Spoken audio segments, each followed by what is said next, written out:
Ассалаумалейкум достар, қалдарыңыз қалай? Бүгін сіздермен түрік таңғы менемен әзірлейміз. Бұл ас негізі араб елдерінде кең таралған шакшука асымен өте қатты ұқсас. Айырмашылығында тек тәтті болгар бұрышын қосып, шакшукада көбіне ащы қызыл бұрыш пайдаланылады. Сонымен бізге қажет заттар: пияз, тәтті болгар бұрышы, түсі маңызды емес, қызанақ, жұмыртқа, сұйық май, бір ас қасық тұз және қалауыңызша қара бұрыш қоссаңыз болады.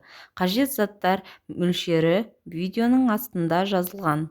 Ең алдымен қызанақты алып, видеодағыдай жоғарғы жағын X түрінде кесіп, үстіне қайнап тұрған ыстық су құйып, 15-20 минутқа қоямыз. Осы әдіспен қызанақтың сырты тез тазаланады. Қызанағымыз дайын болғанша тәтті болгар бұрышын жуып, тазалап, майда төртбұрыш пішінде тураймыз. Алдында айтып өткендей, басқа да жасыл немесе сары тәтті бұрышты қолдансаңыздар болады.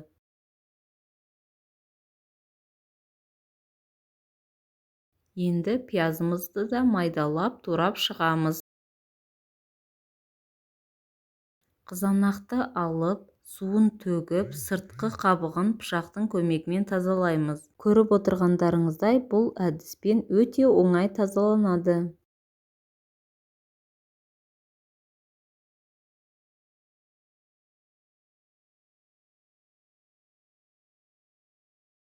Қызанақты да алдындағы тәтті болгар бұрышы және пияз секілді майдалап тураймыз.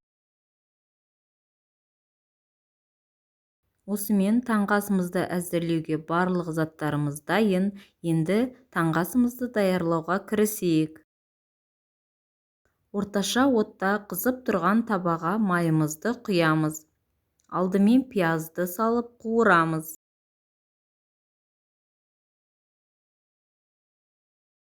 Пиязымыз мөлдіреп қуырылған уақытта туралған тәтті болгар бұрышын қосып араластырамыз.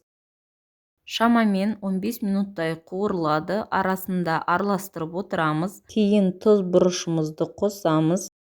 Тәтті болгар бұрышы шала жұмсарып піскенде қызанақты қосып араластырамыз. Арасына уақыт салып араластырып бақылап тұрамыз. Қызанақтың өздігінен суы жақсы бөлінеді, ешқандай су құймаймыз.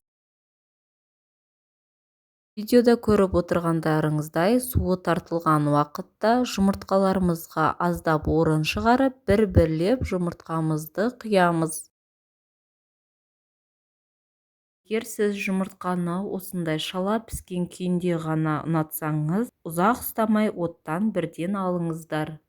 Менің жағдайымда мен өте қатты қуырмай орташа күйде пісіремін.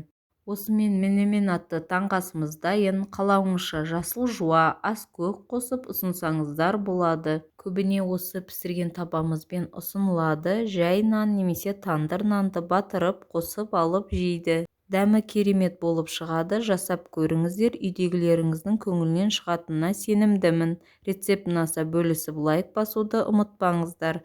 Назарларыңызға рахмет, барлықтарыңызға ас болсын.